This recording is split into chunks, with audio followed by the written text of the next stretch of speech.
Hello and welcome to our YouTube channel Omega Classes. दोस्तों, आज की वीडियो में हम देखेंगे क्लास 12 का जो इलेक्ट्रोमैग्नेटिक इंडक्शन चैप्टर है उसका लास्ट टॉपिक, जिसका नाम है ट्रांसफार्मर। आपके बुक में ट्रांसफार्मर एक छोटा सा टॉपिक करके रख दिया है, लेकिन उसको हम डिटेल में पढ़ेंगे।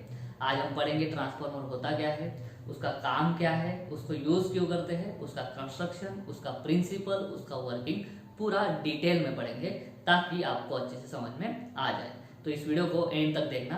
अगर वीडियो अच्छा रहेगा तो वीडियो को लाइक करना, वीडियो को शेयर करना, चैनल को सब्सक्राइब कर देना। ठीक है, तो अभी पहले हम पढ़ते हैं कि व्हाट इज ट्रांसफार्मर। ठीक है, ट्रांसफार्मर क्या है तो हमने गली गली में देखा है ट्रांसफार्मर। ठीक है, मैं यहाँ पे आपको कुछ पिक्चर्स भी दिखा रहा हूँ ट्रांसफार्मर के, ताकि आपको समझ में आ जाए कि आपको कहाँ पे देखा है। ठीक है, हर गली में होता है, हर कॉलोनी में होता है ट्रांसफार्मर। अगर कोई फैक्ट्री खुलती है तो फैक्ट्री के लिए जो पावर सप्लाई लगता है उसके लिए पहले हम फैक्ट्री के अंदर एक ट्रांसफार्मर बिठाते हैं। जो सबस्टेशन हम बोलते हैं, सबस्टेशन पे सारे क्या होते हैं, ट्रांसफार्मर होते हैं। सही है, तो ट्रांसफार्मर को ऐसा नहीं है कि हमने देखा नहीं है, देखा है लेकिन उसका वर्किंग हमको ढंग से मालूम नहीं है। बहुत ही सिंपल सा वर्किंग है, आपको अच्छे से समझ में आ जाएगा। पहले हम देखते हैं कि ट्रांसफार्मर होता क्या है। ठीक है, तो ये है, it is a device which steps up और steps down the voltage, the AC voltage। ठीक है, स्टेप अप करना या स्टेप डाउन करना मतलब क्या, अगर वोल्टेज की वैल्यू कम है तो उसको बढ़ा देना, अगर उसको बोलते हैं स्टेप अप करना। अगर हमको स्टेप डाउन करना है उसका मतलब है जो ज्यादा वोल्टेज है उसको क्या कर देना, कम कर देना किसी फैक्टर से। ठीक है, वो फैक्टर भी हम पढ़ेंगे। लेकिन ये जो है क्या, जो एसी है, हम सप्लाई कौन सा यूज करते हैं, हमारे घर तक जो सप्लाई आता है वो होता है 220 से लेके 230 वोल्ट एसी। 50 हर्ट्ज उसका फ्रीक्वेंसी होता है। हमारे घर पे जो आता है वो है एसी सप्लाई। अभी एसी क्यों यूज करते हैं, डीसी क्यों नहीं? तो डीसी के डिसएडवांटेजेस है, एसी के एडवांटेजेस है। अभी एसी के बहुत ज्यादा एडवांटेज भी नहीं बोल सकते, लेकिन एक जो एडवांटेज है वो ही पूरा डीसी पे क्या पड़ता है, भारी पड़ता है। और वो एडवांटेज है कि हम एसी को आराम से ट्रांसपोर्ट कर सकते हैं। ठीक है, जिस जगह पे बनता है, देखो पावर प्लांट अगर यहाँ पे है तो यहाँ से हम 1000 किलोमीटर दूर भी क्या कर सकते हैं, यहाँ पे बनी हुई पावर को हम दूसरे स्टेट में भी पहुंचा सकते हैं। और वो पॉसिबल क्यों है, एसी की वजह से। अभी एसी की वजह से पॉसिबल क्यों है, उसमें ट्रांसफार्मर क्या रोल प्ले करता है वो भी मैं आपको बताऊंगा। लेकिन जो डीसी है ना, और डीसी जो है, डीसी हम ट्रांसपोर्ट नहीं कर सकते हैं। ठीक है, एक जगह से दूसरी जगह। तो बस एसी का एक ही एडवांटेज जो है ना, वो डीसी पे भारी पड़ जाता है। तो इसलिए हम जो हमारे घर तक जो आता है वो आता है एसी सप्लाई। ठीक है, ये तो क्लियर हो गया होगा आपको कि एसी सप्लाई। पावर प्लांट जो है, जहाँ पे बिजली पैदा होती है, ठीक है, वहां पे क्या प्रोड्यूस होती है, पावर। अभी मैं ये बता रहा हूँ आपको कि वोल्टेज को स्टेप अप या स्टेप डाउन करने की जरूरत क्यों पड़ती है। ठीक है, पावर प्लांट पे क्या बनती है, पावर बनती है, इलेक्ट्रिकल पावर। और इलेक्ट्रिकल पावर का फॉर्मूला आपको मालूम है, वो क्या है, V इंटू आई। ठीक है, वोल्टेज इंटू करंट। अब ये पावर प्लांट पे पावर इतनी बनी, जिसमें कुछ वोल्टेज का कंट्रीब्यूशन है, कुछ करंट का है। मान लो 1000 वाट पावर बनी है। ठीक है, उसमें जो वोल्टेज है वो है 100 और करंट है 10 एम्पियर। मान लो कितना है, 10 एम्पियर। तो 100 इंटू 10 क्या हो जाएगा, 1000। अभी हमें ये क्या करना है, ये जो पावर बनी है ना, इस पावर को मुझे ट्रांसपोर्ट करना है पावर प्लांट से गली गली तक, है ना। तो अगर मैं ऐसा ही इसको ट्रांसफर कर देता हूँ, करंट कितना है मेरा, यहाँ पे करंट है 10 एम्पियर।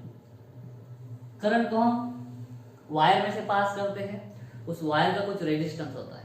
अगर किलोमीटर तक हमें पास करनी है, ट्रांसपोर्ट करनी है बिजली, तो उस वायर की लेंथ कितनी हो जाएगी, वायर की लेंथ हो जाएगी किलोमीटर में। ठीक है, और हमने 11th क्लास में पढ़ा है, the resistance of conductor is directly proportional to length. जितनी ज्यादा वायर की लेंथ होगी, जो ट्रांसमिशन कर रही है हमारी पावर का, उतना ज्यादा क्या हो जाएगा, उस वायर का रेजिस्टेंस। तो अभी करंट और रेजिस्टेंस दोनों मिलके क्या करते हैं, तो हमको मालूम है, दोनों मिलके हीट पैदा करते हैं। हीट का फॉर्मूला है I2RT। ठीक है, तो जो करंट है हमारा, उसकी वैल्यू है 10 का स्क्वायर। Into are. ठीक है, आर की वैल्यू, रेजिस्टेंस की वैल्यू मान लो 2 मान लो 2, ठीक है, और टाइम मान लो 1 सेकंड। तो देखो 1 सेकंड में क्या हो रहा है, ये 10 का स्क्वायर 100 इंटू रेजिस्टेंस 2 बहुत ही कम बोला है मैंने, ठीक है, इससे ज्यादा होता है 200। जो जितनी एनर्जी है आपकी, जितनी भी पावर, जितनी भी एनर्जी आपने यहाँ पे प्रोड्यूस की है, कहाँ पे, पावर प्लांट पे, वो पावर प्लांट से ट्रांसमिट होते होते 200 जो एनर्जी है 200 जूल है, ठीक है, टाइम 1 सेकंड मान लिया तो मान, या फिर टाइम 1 सेकंड मानते हैं तो 200 वैट भी क्या बोल सकते हैं हम, पावर बोल सकते हैं। मान लो इतनी जो पावर है आपकी, ये पावर क्या हो गई, ये तो लॉस हो गई, और ये लॉस कम नहीं है, परसेंटेज में निकाल लो तो 20% हो जाएगा, सही है। तो ये जो लॉस है ना पावर का, ये हमें मंजूर नहीं है। तो फिर भी क्या करना है हमें, पावर तो ट्रांसमिट करना ही है।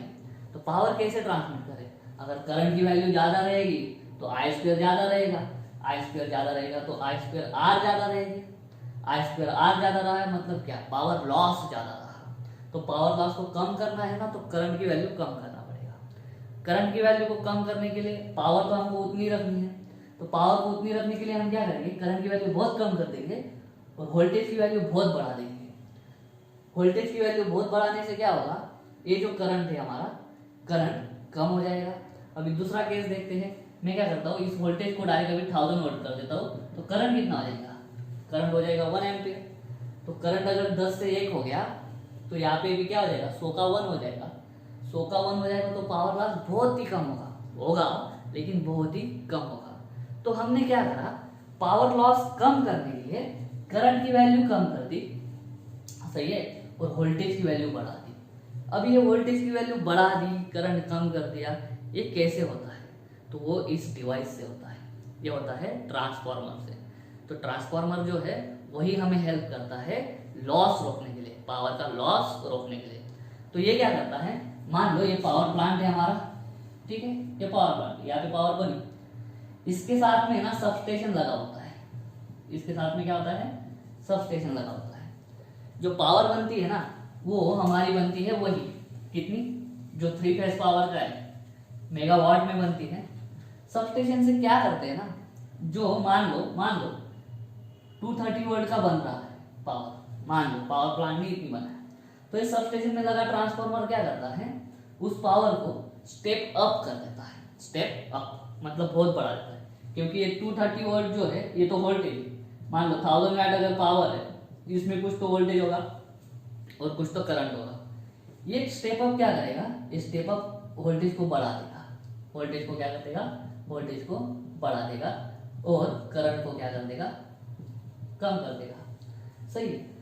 और वो जो हाई वोल्टेज वाला है ना, वो ऐसे बड़े बड़े टावर, बहुत बड़े बड़े टावर होते हैं जो खेतों में लगे होते हैं, वो बड़े बड़े टावर से हाई वोल्टेज वाला सिग्नल जो भी है हमारा जो पावर है वो ट्रांसमिट करते हैं।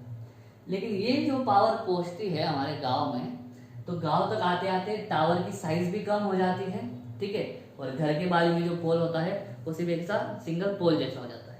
वैसा क्यों होता है, क्योंकि बाद में हम जगह जगह पे ट्रांसफार्मर लगा देते हैं, वो क्या कर देते हैं, स्टेप डाउन कर देते हैं, वोल्टेज कम कर देते हैं। बाद में अपने घर के आजू बाजू जो खंबा होता है वो इतना सा होता है, वो भी कम होता है, ठीक है, वो भी कम होते हैं। मतलब क्या है, बहुत ज्यादा डिस्टेंस दूर रखने के लिए हम क्या करते हैं, वोल्टेज को ज्यादा रखते हैं, करंट को कम रखते हैं। करंट को कम रखेंगे तो क्या होगा, लॉस कम होगा। तो बहुत ज्यादा डिस्टेंस हो, कम करंट में फ्लो हो जाता है, लॉस कम होता है। लेकिन जैसे ही वो घरों तक आता है तो हमें भी कॉम्प्रोमाइज करना पड़ता है, चलो कम डिस्टेंस है, कम डिस्टेंस में थोड़ी बहुत पावर लॉस हो गई तो चलेगा। तो जब तक ये हमारे घर के सामने वाले पोल पे आता है तब तक उसका वोल्टेज यहाँ पे जो है, मान लो ये 33,000 वोल्ट होता है एक्चुअली, ठीक है, ये होता है 33,000 वोल्ट, 33 केवी है ना, उतना पावर ऐसा ट्रांसमिट होता है। और यहाँ पे आने के बाद वो 11 केवी वगैरह हो जाता है, वोल्टेज कम हो जाता है इधर आते आते, ठीक है, और करंट बढ़ जाता है। तो हमारे घर में क्या आता है वोल्टेज, फाइनली हमारे घर में वोल्टेज आता है फाइनली 220 से लेके 230 वोल्ट, सही है। लेकिन अब आप जो घर में यूज करते हैं अलग अलग डिवाइस, टीवी हो गया, फ्रिज हो गया, कूलर हो गया, फैन हो गया, मोबाइल चार्जर हो गया, ये सारे 230 पे नहीं चलता है।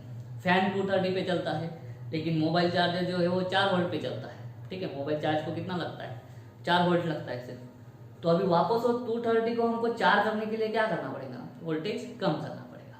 तो वोल्टेज कम कैसे करेंगे, तो फिर से काम आ गया किसका, ट्रांसफार्मर का। तो ट्रांसफार्मर जो है ना वो हमारे मोबाइल के चार्जर में भी प्रेजेंट है इतनी सी साइज वाला, और सबस्टेशन में भी प्रेजेंट है, पूरे आदमी से बड़ा वाला भी। ट्रांसफार्मर की साइज छोटी से छोटी लेके बहुत बड़ी भी होती है, आदमी भी अंदर जा सकता है। ठीक है, हमें पूरा डिटेल में नहीं पढ़ना है ट्रांसफार्मर, इतना कि ऑयल वगैरह भी यूज करते हैं उसमें, उस बाद में बहुत सारा कंपोनेंट्स यूज होता है, हमें उतना नहीं, वर्किंग ढंग से पढ़ लेना है। अगर वर्किंग समझ में आ गया तो ट्रांसफार्मर आपको समझ में आ गया। तो आपको अभी थोड़ा बहुत आइडिया आ जाता होगा कि ट्रांसफार्मर यूज क्यों होता है, और ट्रांसफार्मर यूज बहुत सारी जगह पे होता है। ठीक है, अपने मोबाइल चार्जर से लेके बाहर तक। सही है, तो वोल्टेज को बार बार हम क्या करते हैं, स्टेप अप कर सकते हैं, स्टेप डाउन कर सकते हैं, तो उसके लिए हमें ट्रांसफार्मर लगता है। तो ट्रांसफार्मर क्या है, विच आइदर स्टेप्स अप और स्टेप्स डाउन दी वोल्टेज। सही है, इसका प्रिंसिपल क्या है, इसका प्रिंसिपल है it works on the principle of mutual induction. ठीक है, म्यूचुअल इंडक्शन टॉपिक हमने अभी पढ़ा है पिछले वीडियो में ही। ठीक है, तो म्यूचुअल इंडक्शन प्रिंसिपल पे ये काम करता है, और ट्रांसफार्मर सिर्फ और सिर्फ ओनली ऑन एसी, क्योंकि म्यूचुअल इंडक्शन वाला कंसेप्ट जो है वो सिर्फ और सिर्फ हम कहाँ पे बता सकते हैं, एसी में बता सकते हैं।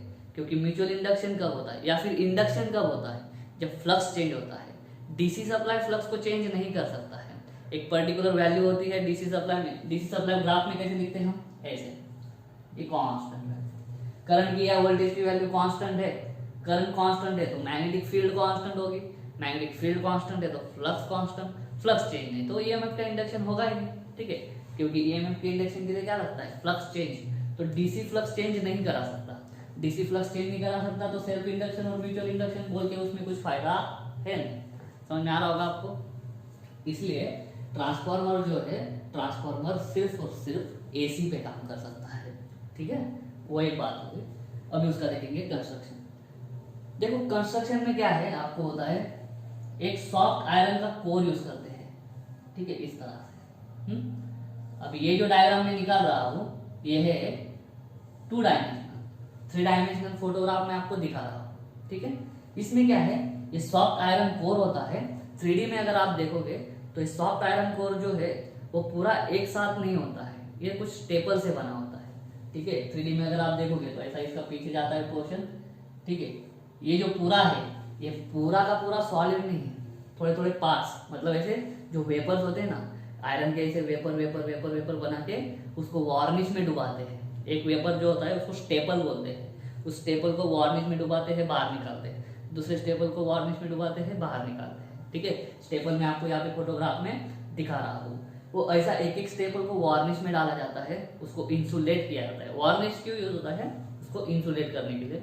अभी वो स्टेपल में क्यों होता है, उसको इंसुलेट क्यों करते हैं, उसका भी मैं आगे आपको बताऊंगा। लेकिन अभी इतना ध्यान में रखो कि ये जो कोर है ना, ये कोर आपका एक सॉलिड आयरन नहीं होता है पूरा, उसको स्टेपल कर करके हम ज्वाइन कर देते हैं। ठीक है, बाद में चिपका लेते हैं।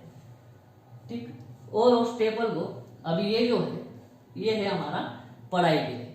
अभी के स्टेपल ऐसे होते हैं, अभी के स्टेपल ऐसे होते हैं,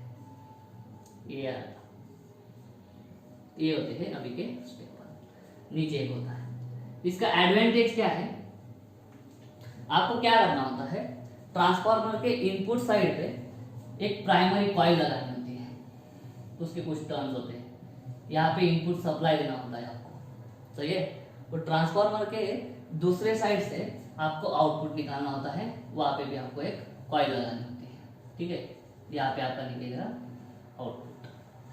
सही है, तो यहाँ पे क्या है, आपको जो ट्रांसफार्मर है उसके एक आर्म पे हम क्या कर रहे हैं, कॉइल लपेट रहे हैं, इसको बोलते हैं प्राइमरी कॉइल। ठीक है, इसको बोलते हैं सेकेंडरी कॉइल। लेकिन एक्चुअल में जो हमारे छोटे छोटे ट्रांसफार्मर होते हैं ना, उसमें क्या होता है, इस तरह का यूज करते हैं। जो प्राइमरी है वो इसी पे लपेटी जाती है, और सेकेंडरी भी जो है सेकेंडरी पे इसी पे ऐसी लपेटी जाती है। ऐसा क्यों होता है, क्योंकि यहाँ पे देखो कोएफिशिएंट ऑफ कपलिंग बहुत ही अच्छा होता है, के की वैल्यू बहुत ही अच्छी होती है। मतलब अगर हम ऐसा लपेटेंगे कॉइल को तो हमारा फ्लक्स लॉस जो है वो फ्लक्स लॉस नहीं होगा। अगर कोएफिशिएंट ऑफ कपलिंग आपको मालूम नहीं है तो इसके जस्ट पीछे का वीडियो है, ठीक है, प्लेलिस्ट में जाओ, इसके चैप्टर के आपको मिल जाएगा। तो यहाँ पे अभी नया तरीका ये है इस तरह से, लेकिन हम सिर्फ पढ़ रहे हैं, पढ़ने के लिए हम क्या करेंगे, इस तरह से उसको पढ़ेंगे, ठीक है। लेकिन अभी का जो है स्टेपल का कंस्ट्रक्शन ऐसा होता है, कॉइल को लपेट देते हैं, बाद में नीचे से इसको बंद कर देते हैं, ठीक है। तो अभी हमको कंस्ट्रक्शन देखना है।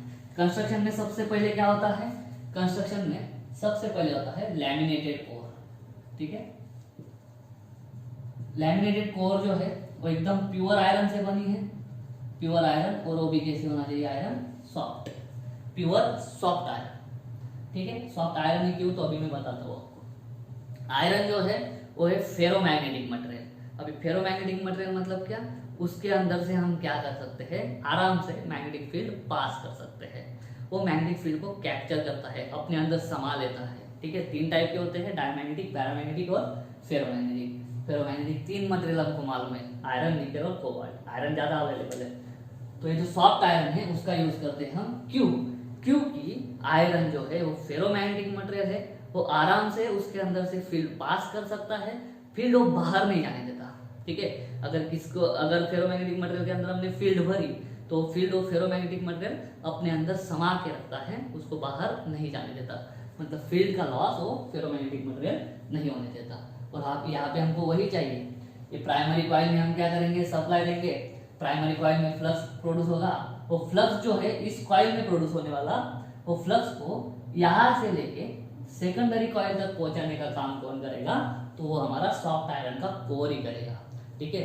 अगर ये कोर हमारा ढंग का नहीं रहा तो क्या होगा, यहाँ पे बना हुआ फ्लक्स पूरा का पूरा यहाँ तक नहीं पहुंच पाएगा, और फ्लक्स यहाँ से बना यहाँ तक नहीं पहुंचेगा तो क्या होगा, फ्लक्स लॉस हो जाएगा। तो फ्लक्स लॉस कम करने के लिए हम ये लैमिनेटेड कोर यूज करते हैं। और लैमिनेटेड कोर किससे बनती है, स्टेपल से। स्टेपल को वार्निश में डालते हैं, उसको इंसुलेट करते हैं मतलब, और बाद में चिपका के ऐसे एक के पीछे एक ज्वाइन करके, ऐसे एक के पीछे एक ज्वाइन करके हम ट्रांसफार्मर बना देते हैं, उसका कोर बन जाता है, ठीक है। उसके बाद में है प्राइमरी कॉइल। प्राइमरी कॉइल जो है वो प्योर कॉपर की बनी होती है, ठीक है, प्योर कॉपर की एकदम। क्यों प्योर कॉपर की, क्योंकि फिर उसमें से ज्यादा लॉस नहीं होना चाहिए।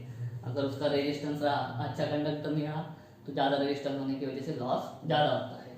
तो प्योर कॉपर की होती है। मान लो उसके नंबर ऑफ टर्न्स क्या होते हैं, एनपी। एनपी मतलब number of turns of primary coil, ठीक है। बाद में सेकेंडरी कॉइल।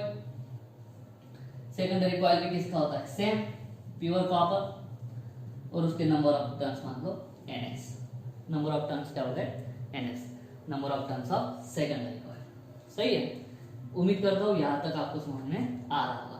और क्या है, तो और हमें कंस्ट्रक्शन में कुछ भी नहीं बताना है, ठीक है। इतना ही बताना है कि एक लैमिनेटेड कोर होता है, सॉफ्ट आयरन का बना होता है, ठीक है, फेरोमैग्नेटिक होता है, फील्ड उसके अंदर समा के रखता है, फ्लक्स लॉस नहीं होने देता है या बहुत ही कम होने देता है। प्राइमरी कॉइल किससे बनी होती है, प्योर कॉपर से, और हाँ ये होती है इंसुलेटेड, ठीक है। ये बात कभी मत भूलना, जो कॉइल होती है वो इंसुलेटेड होती है, ठीक है। कॉइल अगर ये वाला पार्ट इस वाले पार्ट से टच हो गया ना तो शॉर्ट सर्किट हो जाता है, शॉर्ट सर्किट हुआ तो ट्रांसफार्मर गया फिर आपका। तो ये जो कॉइल है वो कॉइल भी किससे बनती है, इंसुलेटेड वायर से, दोनों भी, प्राइमरी कॉइल भी और सेकेंडरी कॉइल भी। प्राइमरी कॉइल को एक आर्म पे लपेटा जाता है और सेकेंडरी कॉइल को दूसरे साइड पे। अगर इसका सिंपल डायग्राम बताना हो तो ऐसा बताते हैं, ठीक है, ऐसा। ये प्राइमरी कॉइल है और ये सेकेंडरी कॉइल है। बस कंस्ट्रक्शन में इतना ही है, ठीक है। अभी हम जाते हैं वर्किंग की तरफ, ठीक। म्यूचुअल इंडक्शन पे काम करता है। तो वर्किंग में हम क्या बताएंगे, द इनकमिंग सप्लाई, ठीक है, कौन सा सप्लाई है, एसी सप्लाई। एसी सप्लाई क्या करेंगे हम, प्राइमरी कॉइल पे लगाएंगे, अप्लाई करेंगे। तो एसी के होने की वजह से क्या होगा, वोल्टेज और करंट की वैल्यू चेंज होती रहेगी, ठीक है। 230 वोल्ट जो है वो कम ज्यादा होता रहेगा, क्योंकि एसी है, एसी की प्रॉपर्टी हुई है, पोलैरिटी रिवर्स होती रहती है, वोल्टेज की वैल्यू कम ज्यादा होती रहती है। अगर वोल्टेज की वैल्यू कम ज्यादा होगी, पोलैरिटी रिवर्स होगी, उसकी वजह से क्या होगा, करंट चेंज होगा, करंट का भी बिहेवियर वैसा हो जाएगा। अगर करंट कम ज्यादा होगा, डायरेक्शन चेंज करेगा, तो आपका करंट की वजह से फील्ड चेंज होगा, फील्ड चेंज होगा तो आपका फ्लक्स चेंज होगा, जो चेंज इन फ्लक्स है, जितना यहाँ पे फ्लक्स चेंज होगा और जितना भी यहाँ पे प्राइमरी फर्स्ट आर्म के साथ में जितना भी फ्लक्स प्रोड्यूस होगा, ये फेरोमैग्नेटिक मटेरियल तुरंत किससे लिंक कर देता है उस फ्लक्स को, इसके साथ में, सेकेंडरी कॉइल के साथ में। फ्लक्स जो लेकिन यहाँ पे लिंक हो रहा है वो हमेशा क्या होता रहेगा, वो हमेशा चेंज होता रहेगा, क्योंकि इधर जो प्रोड्यूस होने वाला फ्लक्स है वो खुद क्या हो रहा है, वो चेंज हो रहा है, क्योंकि करंट की वैल्यू कम ज्यादा हो रही है। करंट क्या प्रोड्यूस करता है, फील्ड, फील्ड मतलब फ्लक्स, फ्लक्स चेंज होगा तो चेंज इन फ्लक्स इसके साथ में लिंक होगा, और फैराडे का लॉ वही बोलता है, अगर आपका फ्लक्स चेंज होता है तो आपका उस कॉइल के अंदर क्या इंड्यूस हो जाता है, ईएमएफ इंड्यूस हो जाता है। जैसे इस कॉइल के अंदर ईएमएफ इंड्यूस हो जाएगा, यहाँ का सर्किट कंप्लीट कर देंगे, सर्किट कंप्लीट होके करंट भी इसमें से फ्लो होने लग जाएगा। ठीक है, तो बस यही है, क्या हुआ, एक कॉइल ने फ्लक्स प्रोड्यूस करा, वो फ्लक्स दूसरे कॉइल के साथ में लिंक हो गया, वही क्या है हमारा म्यूचुअल इंडक्शन। तो ट्रांसफार्मर किस पे काम करता है, ट्रांसफार्मर काम करता है म्यूचुअल इंडक्शन इस कंसेप्ट पे। ठीक है, तो हम पहले क्या करते हैं, प्राइमरी में कितना ईएमएफ इंड्यूस होगा और सेकेंडरी में कितना ईएमएफ इंड्यूस होगा वो निकाल देते हैं। ठीक है, वर्किंग का कहाँ तक दिखेगा आपको, ओके। तो देखो हमने पढ़ा है ईएमएफ इंड्यूस्ड इन प्राइमरी, कैसे लिखेंगे, मान lo fi is flux linked पर टर्न ऑफ कॉइल। एक टर्न के साथ में कितना फ्लक्स लिंक हो रहा है, तो एक टर्न के साथ में फ्लक्स लिंक हो रहा है 5 जितना। तो प्राइमरी के कितने टर्न है, एनपी, अगर एक टर्न के साथ में 5 इतना फ्लक्स लिंक हो रहा है तो एनपी इतनी टर्न की वजह से कितना फ्लक्स लिंक होगा, NP into 5।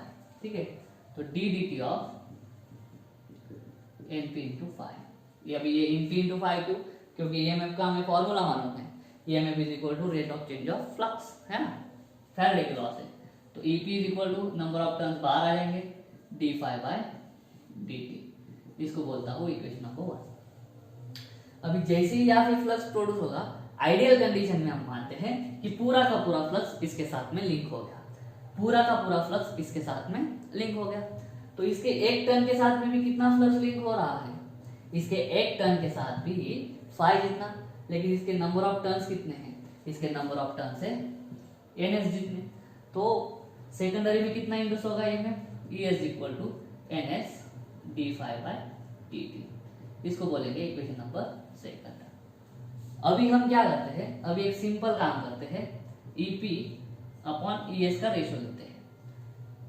EP upon ES का अगर रेशियो लिया तो ढंग से देखो, D five by D T दोनों साइड का कट हो जाएगा, बचेगा क्या, एनपी अपॉन एनएस, सही है। या फिर उल्टा लिखते हैं, ES upon EP is equal to NS upon NP. अभी देखना, EMF induced in secondary coil is equal to NS upon NP into EP, इसको ध्यान में रखना कभी भी। ईपी क्या है आपका, प्राइमरी साइड का ईएमएफ, मतलब प्राइमरी साइड का वोल्टेज, ओके, और ईएस क्या है आपका, सेकेंडरी साइड का वोल्टेज। अगर मैंने एनएस बहुत ज्यादा बढ़ा दिया, एनपी बहुत कम कर दिया, तो एनएस अपॉन एनपी क्या हो जाएगा, कुछ तो बड़ी वैल्यू आ जाएंगी, बड़ी वैल्यू से अपन ईपी को मल्टीप्लाई करेंगे, मतलब ये है इनपुट, यहाँ पे क्या दे रहे हैं आप, यहाँ पे दे रहे हैं इनपुट, यहाँ पे क्या निकाल रहे हो आप, इधर के साइड से आउटपुट। तो इनपुट वोल्टेज जो है वो आपका ईपी है मान लो, ठीक है, और आउटपुट में क्या निकलेगा, पक्का ईएस निकलेगा, लेकिन ईएस जो है वो इतने टाइम्स क्या है, ईपी। अगर ये फैक्टर बहुत बड़ा रहा तो हमारा सेकेंडरी वोल्टेज कितना हो जाएगा, बहुत ही बड़ा हो जाएगा। तो इस केस में क्या होगा, आउटपुट वोल्टेज बढ़ जाएगा इनपुट वोल्टेज से, तो इस केस में क्या हो जाएगा, वो स्टेप अप। ये जो है उम्मीद करता हूँ समझ में आ रहा होगा आपको। प्राइमरी ईएमएफ निकाल लेंगे फैराडे के लॉ से, सेकेंडरी ईएमएफ निकाल लेंगे फैराडे के लॉ से। ईएमएफ का डेफिनेशन है rate of change of flux, तो टोटल फ्लक्स यहाँ पे कितना है, एक टर्न के साथ में 5 जितना है, तो एनपी टर्न के साथ में कितना होगा, np5। तो टोटल फ्लक्स का change is equal to EMF, तो एनपी तो कांस्टेंट है, d5/dt। उसी तरह से सेम लॉजिक लगा के ईएस के साथ निकाला, वो हो गया, रेशियो ले लिया। ठीक है, ये जो पार्ट है ना, NS अपॉन NP, इसको बोलते हैं ट्रांसफॉर्मर रेशियो, और इसको और नाम है टर्न्स रेशियो। ठीक है, ट्रांसफॉर्मर रेशियो और टर्न्स रेशियो। ये टर्न्स रेशियो की वैल्यू आपकी डिसाइड करती है कि आपका जो वोल्टेज है आउटपुट वाला, वो आउटपुट ऊपर जाएगा या कम जाएगा, वो हमारा सब डिपेंड करता है इस पे, टर्न्स रेशियो पे। टर्न्स रेशियो पे मतलब खाली क्या है, सिर्फ नंबर ऑफ टर्न्स पे। तो दोस्तों मैं रिक्वेस्ट करता हूँ आपको, अगर आपको यहाँ इसका स्क्रीनशॉट लेना है तो आप लिख सकते हो। फिर हम देखेंगे ट्रांसफार्मर के टाइप्स, स्टेप अप क्या होता है और स्टेप डाउन क्या होता है। चलिए दोस्तों, अभी हम देखते हैं ट्रांसफार्मर का टाइप्स देखेंगे। ठीक है, और यहाँ पे एक बात देखना है, जो ट्रांसफार्मर जो है वो भी law of conservation of energy पे काम करता है। Law of conservation of energy पे काम कैसे करता है वो पहले हम देख लेते हैं। देखो, लॉ ऑफ कंजर्वेशन पे मतलब क्या, input energy is equal to output energy.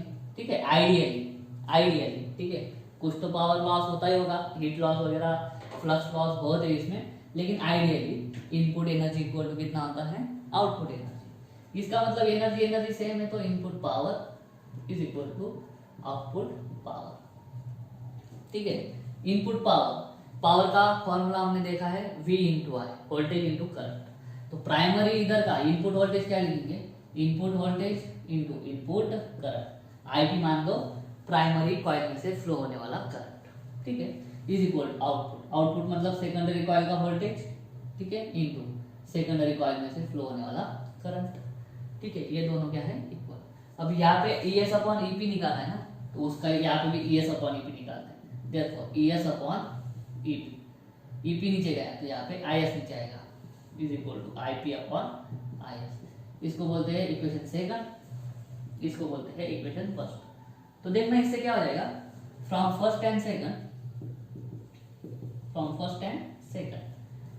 ES upon EP दोनों साइड है, is equal to NS upon NP is equal to IP upon IS। ये ढंग से याद रखना है। ठीक है, इसका मतलब क्या है, जो वोल्टेज है ना वो क्या है, डायरेक्टली प्रोपोर्शनल है नंबर ऑफ टर्न से। देखो ऊपर ऐसे, इधर भी ऊपर ऐसे, नीचे P है नीचे P है, ऐसा अगर होता है तो समझ जाना कि ये क्वांटिटी एक दूसरे को directly proportional.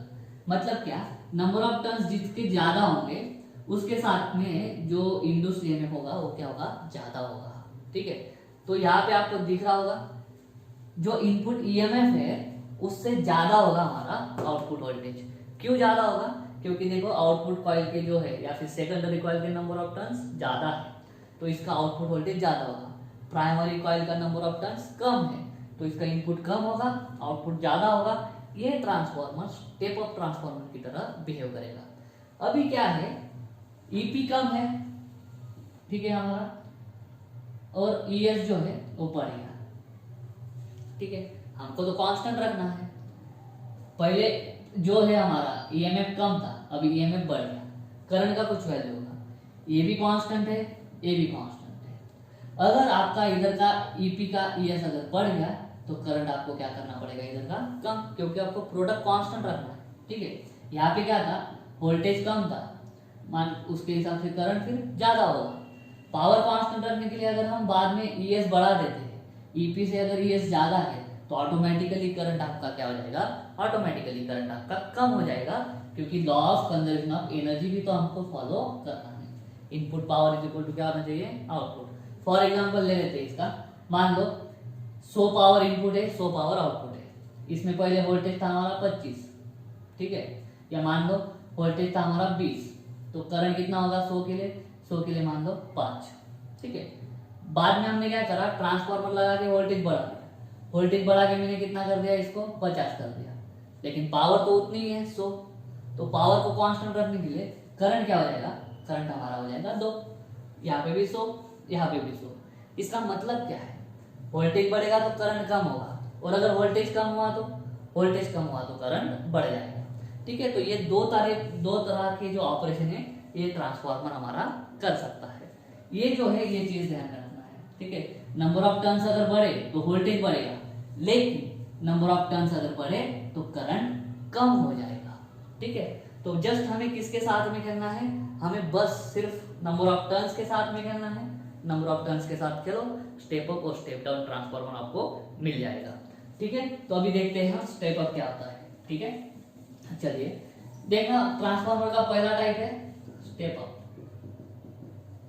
Step up transformer. Step up में क्या होगा, सिर्फ वोल्टेज से लेना देना रखो, output voltage is greater than input voltage, मतलब क्या, ES is greater than EP। Primary side का वोल्टेज कम होगा, सेकेंडरी का ज्यादा, सेकेंडरी का वोल्टेज ग्रेटर देन प्राइमरी का वोल्टेज। इसका मतलब अभी सेकेंडरी का करंट क्या हो जाएगा, प्राइमरी के करंट से कम हो जाएगा। और ये कैसे पॉसिबल कर पाएंगे, हम सेकेंडरी के टर्न्स बढ़ाएंगे, नंबर ऑफ टर्न्स के, सॉरी प्राइमरी के टर्न्स कम रखेंगे। ठीक है, ये वाली कंडीशन। ठीक है, अगर टर्न्स बढ़े तो वोल्टेज बढ़ेगा, तो ES बढ़ाने के लिए हमको नंबर ऑफ टर्न्स बढ़ाने पड़ेंगे। ठीक है, लेकिन जैसे ही EMF बढ़ेगा करंट क्या हो जाएगा, कम। तो स्टेप अप ट्रांसफार्मर क्या करता है, वोल्टेज को बढ़ाता है और करंट को कम कर देता है। और उसके लिए मेन कंडीशन क्या है, ये वाला। उसके उल्टा है हमारा स्टेप डाउन ट्रांसफार्मर। तो स्टेप डाउन ट्रांसफार्मर में क्या होगा, आउटपुट वोल्टेज कम हो जाएगा, किससे, इनपुट वोल्टेज से। मतलब क्या, ES कम हो जाएगा EP से, और उल्टा हो जाएगा। फिर अभी वोल्टेज कम हो गया तो करंट को क्या करना पड़ेगा, करंट को बढ़ना पड़ेगा। ये कैसे करेंगे आप, number of turns in secondary अब हमको कम करना पड़ेगा। ठीक है, number of turns in primary ज्यादा होगा। तो बस स्टेप डाउन ट्रांसफार्मर मतलब क्या, वोल्टेज को डाउन करो, करंट को बढ़ा दो, करंट को बढ़ा दो। ठीक है, तो इस तरह से हमारा ट्रांसफार्मर काम करता है। उम्मीद करता हूँ ट्रांसफार्मर आपको ढंग से समझ में आ गया होगा। अब ये ट्रांसफार्मर की इफिशियंसी जो है वो पूरी होती है क्या, तो नहीं, इसमें लॉसेस भी होते हैं। लॉसेस भी बहुत तरह के होते हैं। पहला लॉस है फ्लक्स लॉस। फ्लक्स लॉस मतलब क्या, इसके साथ में जो फ्लक्स लिंक हुआ है, भले ही ये फेरोमैग्नेटिक को है, लेकिन यहाँ से यहाँ तक फ्लक्स जाते हुए कुछ ना कुछ फ्लक्स क्या हो सकता है, लॉस हो सकता है। ठीक है, कुछ भी अभी तक आइडियली नहीं है। ठीक है, प्रैक्टिकली कुछ ना कुछ फ्लक्स लॉस हो जाता है। ठीक है, बीच में ही लॉस हो जाता है, मैग्नेटाइजेशन डीमैग्नेटाइजेशन में यूज हो जाता है। उसके बाद में है आपका हीट। हीट बहुत प्रोड्यूस हो जाती है। ठीक है, जो मैंने बोला था आपको कि स्टेपल यूज करते हैं, और स्टेपल को वार्निश में लगा के इंसुलेट करते हैं। क्यों, क्योंकि ये 3 डायमेंशनल है। ठीक है, ये जो मटेरियल है इसके अंदर फ्लक्स चेंज हो रहा है। फ्लक्स चेंज होता है ना, तो जिसके देखो ये कॉइल वाउंड है, कॉइल के अंदर जो मटेरियल है, कॉइल के अंदर जो मटेरियल है ना, उसके अंदर है ना एडी करंट बन जाता है। एडी करंट पढ़ा है आपने। ठीक है, तो ये जो है ना, यहाँ पे एडी करंट बनता है ऐसा। तो एडी करंट को अगर फ्लो होने के लिए हमने कंटिन्यूअस मटेरियल दे दिया, पूरा फेरोमैग्नेटिक मटेरियल सॉलिड है, पूरा का पूरा एक ही आयरन का पीस है, तो पूरा का पूरा एक आयरन की पीस में से पूरा एडी करंट फ्लो होने लग जाएगा। एडी करंट को फिर ज्यादा रेजिस्टेंस नहीं रहेगा। ठीक है, तो जितना ज्यादा एडी करंट उतना ज्यादा हीट, उतना ज्यादा एनर्जी का लॉस हो जाएगा। इसलिए हम क्या करते हैं, उसको स्टेपल में बांट देते हैं और स्टेपल को इंसुलेट कर देते हैं। इंसुलेट क्यों करेंगे, क्योंकि यहाँ पे अगर कोई एडी करंट प्रोड्यूस हुआ तो वो एक स्टेपल से दूसरे स्टेपल में जा ही नहीं सकता, क्योंकि पहला स्टेपल और दूसरा स्टेपल उसके बीच में क्या है, वार्निश है। वार्निश क्या है, रेजिस्टर है। तो रेजिस्टेंस जो है वो एडी करंट को फ्लो नहीं होने देती है। तो स्टेपल बनाने का वही एक रीजन है कि आपका जो एडी करंट है ना वो कम प्रोड्यूस हो और उसकी वजह से लॉस कम हो। ठीक है, इसलिए स्टेपल को वार्निश वगैरह करा जाता है। अगर ये पूरा शरीर रहता तो एडी जो अपना एडी करंट है उसको फ्लो होने के लिए आराम से पूरा पाथ मिल जाता, लेकिन स्टेपल पूरा पाथ उसको नहीं देता है। वार्निश रेजिस्टेंस की तरह काम करता है, इंसुलेशन की तरह काम करता है। ठीक है, बाद में हीट लॉस। कॉपर की केबल में से, सॉरी कॉपर की वायर में से करंट जाता है, उसका कुछ रेजिस्टेंस होगा। करंट इंटू रेजिस्टेंस कर दो, करंट का स्क्वायर होता है वो, तो हीट लॉस तो होना ही है।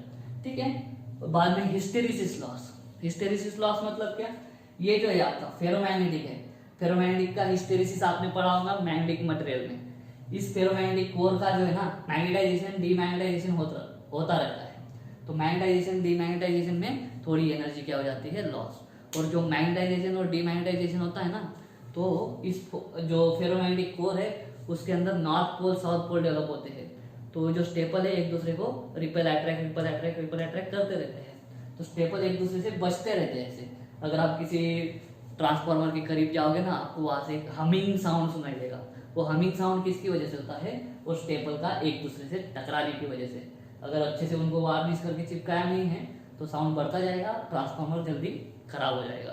तो ऐसे बहुत सारे लॉसेस भी है, लेकिन ट्रांसफार्मर के बिना हो नहीं सकता कुछ भी। ट्रांसफार्मर यूज करना बहुत ही ज़्यादा जरूरी है। तो दोस्तों आज के लेक्चर में बस इतना ही था। ट्रांसफार्मर क्या होता है वो हमने देखा, उसका प्रिंसिपल, वर्किंग, कंस्ट्रक्शन समझ लिया। अगर आपको वीडियो अच्छा लगा है तो वीडियो को लाइक करो, वीडियो को शेयर करो, चैनल को सब्सक्राइब कर देना। मिलता हूँ नेक्स्ट वीडियो में, तब तक के लिए जय हिंद।